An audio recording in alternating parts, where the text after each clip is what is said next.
Good morning everyone, কেমন আছো সবাই? সবাইকে জীবন কথার একটি নতুন ব্লগে সুস্বাগতম।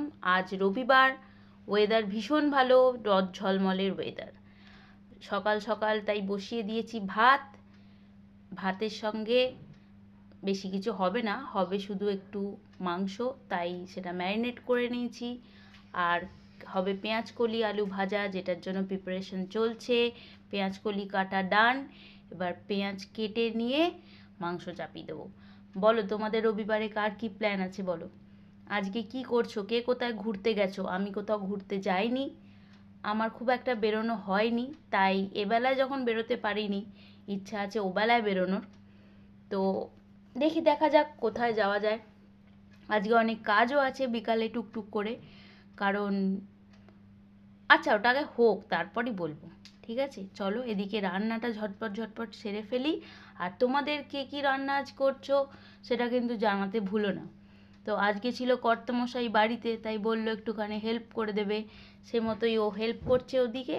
আমি কেটে নিচ্ছি আলু, কারণ তাহলে ঝটপট হয়ে যাবে দুজন মিলে করলে। তো বলো, তোমাদের বাড়িতে যখন থাকে কর্তামশাইরা তোমাদের কতটা হেল্প করে?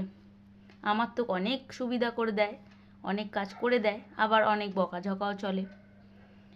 চলো বেশি কথা না বাড়িয়ে ঝপঝপ ঝপঝপ কাজ সারি। তোমরা এদিকে বলতে থাকো যে আমাকে আমার ব্লগ তোমাদের কেমন লাগছে, কারণ লাইক আর সাবস্ক্রাইবার তো একই জায়গায় পড়ে রয়েছে। তো সেটা একটু বাড়াও। কি করছো সবাই মিলে দেখো, সবাই সবাই বন্ধুদের মধ্যে শেয়ার করো। এটা সম্পূর্ণ একটা ডেলি ব্লগ, তোমাদের ভালো লাগার জন্যই বানানো। তো সবাই দেখতে থাকো, আমাকে লাইক করতে থাকো। চলো এদিকে মোটামুটি অলমোস্ট আমার কাটাকাটি ডান। এবার বসিয়ে দেবো রান্না, সোজা চলে যাব একদম কড়াইয়ে। কড়াইয়ে দিয়ে দিয়েছি তেল। আজকে আমি যেভাবে চিকেন বানাই তোমাদের সেরকম একটা রেসিপি আমি দেখাবো। রেসিপি নয়, মানে এটা আমি আমার মতো করে বানাই, তো সেটাই তোমাদের সাথে শেয়ার করব। কড়াতে দিয়ে দিয়েছি তেল, দিয়ে ছেড়ে দিয়েছি আলু। আলুগুলো দিতে থাকবো ভাজতে। ভাজতে থাকার পর খানিকক্ষণ নাড়ার পর যখন সেটা লাল হয়ে যাবে, লাল লাল করে ভেজে তুলে নেব আলু, এবং সেই কড়ার মধ্যেই ছেড়ে দেবো পেঁয়াজ কুচি। পেঁয়াজ কুচিটাও বেশ ভালো করে ভাজবো যতক্ষণ না পর্যন্ত বেশ একটা ব্রাউন কালারের রং আসছে। দিয়ে দেব নুন, দিয়ে বেশ খানিকক্ষণ নাড়াতে থাকবো। তোমরা কিভাবে বানাও, তোমরা অন্য কোনো পদ্ধতিতে যদি বানিয়ে থাকো তাহলে সেটাও আমাকে জানিও। আমি চেষ্টা করব সেভাবেও তোমাদের বানিয়ে আর একদিন দেখাতে। চলো করে নিই কাজ। চলছে আমার পেঁয়াজ ভাজা। এইবার দিয়ে দেব হচ্ছে নুন। নুন পড়ে যাবে কড়াতে, নিয়ে নাড়তে থাকবো যতক্ষণ না পেঁয়াজটা হয়ে যায় নরম। আর আজকে কারা কারা কোথায় যাচ্ছ সেটা যখন বলবে, তার সঙ্গে সঙ্গে বলবে যে তোমাদের পুচকুদের আর কি কারিকুলার অ্যাক্টিভিটি করাও। কারণ আমার যে ছোট পুচকু সে তো বেশ ছোট, তো আমার ইচ্ছা আছে তাকে কিছু কিছু জায়গায় জয়েন করানোর। যেমন সেইটাই ভাবতে গিয়ে আজকে বড়জনকে, মানে আমার রনিকে ভেবেছি আজকে ভর্তি করাবো একটা কাজে। কাজে নয়, মানে তার একটা হবি ছিল বহুদিনকার, ক্যারাটেতে, সেখানে জয়েন করাবো। চলো কথা বলতে বলতে মাংস কষাতে দিয়ে দিয়েছি। ম্যারিনেট করা চিকেন আমি দিয়ে দিয়েছি কড়াতে, চলছে আমার ম্যারিনেশন। আর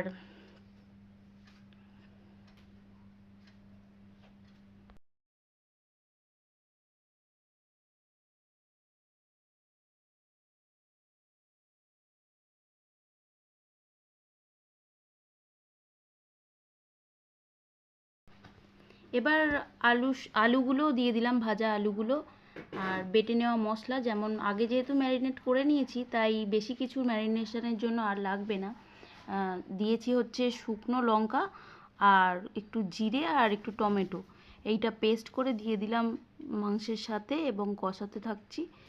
এইভাবে কষাতে থাকবো যতক্ষণ না এখান থেকে তেল বা জল রিলিজ করে মাংসের।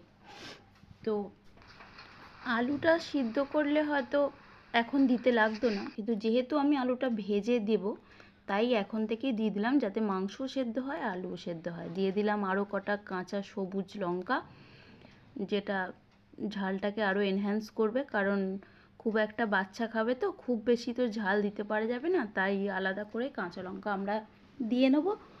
যখন মনে হবে বড়রা তখন দোলে যাতে খেতে পারে। এইবার দিয়ে দিলাম গরম ফুটন্ত জল কষিয়ে নেওয়ার পর। আর ঝোলে সবসময় আমি গরম জল ইউজ করার চেষ্টা করি, তাতে করে কি হয় ঝোলের টেস্টটা আর একটু বেশি ভালো হয়। আর দিয়ে দেবো হচ্ছে গরম মশলা, দিয়ে মোটামুটি আর মিনিট 5 ফোটাতে দেব, দিলেই আমাদের মাংস ডান হয়ে যাবে। ফুটতে থাকুক ওদিকে মাংস, আর এদিকে আমি আমার চুলটা শুকিয়ে নিই, যেটা করতে একদমই আমি সময় পাই না। আজকে করেছি শ্যাম্পু, হয়ে গেছে অনেকটা বেলা, চুলটা তো শুকোতে হবে, তাই একটু রোদে বসে পড়লাম চুলটা শুকোতে। তোমরা শীতকালে কে কতদিন শ্যাম্পু করো ছাড়া ছাড়া একটু জানিও, বাড়ির মহিলারা কিভাবে নিজেদের মেনটেন করো, নিজেদের চুলকে নিজেদের ত্বককে একটু জানিও। আমি শীতকালীন কিছু পোশাক গতকাল কেচেছিলাম, কিন্তু ওয়েদার খুব খারাপ ছিল, তার কারণে আজকে আবার সেগুলোকে রোদ খাওয়াতে হয়েছে। যাই হোক, চলো দুপুরের লাঞ্চটা সেরে নিই। গুড ইভিনিং বুম বুম, কী করছো? উঠু উঠু করো মা, উঠু উঠু করে পড়ো, চলো ওঠো। হ্যাঁ উঠে পড়ো, হ্যাঁ বুঝতে পেরে গেছি তুমি উঠে পড়েছো, হ্যাঁ ওঠো ওঠো ওঠো ওঠো। সবাইকে গুড মর্নিং গুড ইভিনিং কিচ্ছু তুমি জানাও না, সবাই খুব রাগ করছে জানো। চলো সন্ধে দিয়ে দিতে হবে, উঠে পড়লাম সন্ধে দিতে। আজকে বাড়ির কর্তামশাই যিনি, তিনি বললেন আমি সন্ধেটা আজ দিয়ে দেবো। যেমন বলা তেমন কাজ, দিতে বসে পড়ছেন তিনি সন্ধে। আমি একটু এদিক ওদিক ভিডিও করে নিচ্ছিলাম।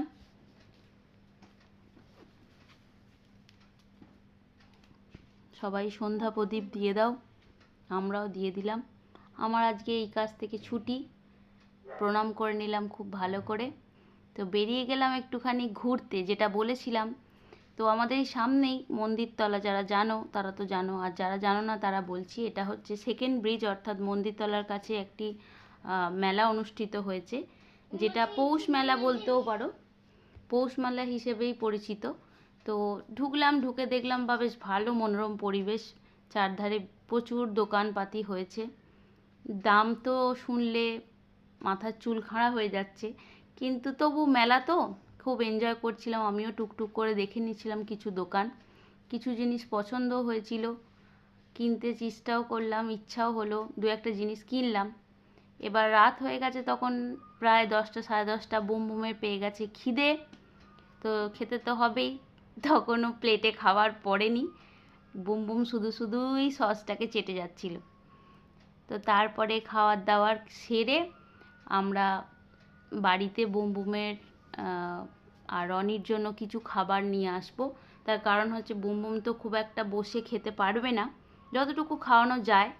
তারপরে একটুখানি গল্প করে নিচ্ছিলাম। বুম বুম দোকানদার কাকুর সঙ্গে বেশ গল্পে মেতে গেছিলো, এটা সেটা এই সেই, ক্যারাটে স্কুলে কি করেছে না করেছে, প্রচুর গল্প ফেঁদে সবার সঙ্গে বন্ধুত্ব করছিল। আর মাঝে মাঝে বলছিল পেটে লাগছে, তো জানি না কেন বলছিল। তো আর বেশিক্ষণ সেই জন্য বাইরে থাকাটা ঠিক মনে হলো না, তাই ঝপঝপ বলছিলাম যে একটু জলদি জলদি দিয়ে দিন, খাবারটা প্যাকিং করে নিয়ে চলে যাই বাড়ি। তো চলুন, খাওয়া দাওয়া কমপ্লিট আমাদের, আমরা এবার বাড়ি ফিরবো। আজকের ব্লগ এটুকুই, জানি না কতটা ভালো লাগলো, ফার্স্ট টাইম ভয়েস ওভার দিচ্ছি, ভুল ত্রুটি মার্জনীয়, ক্ষমা করে দেবেন ভুল হলে।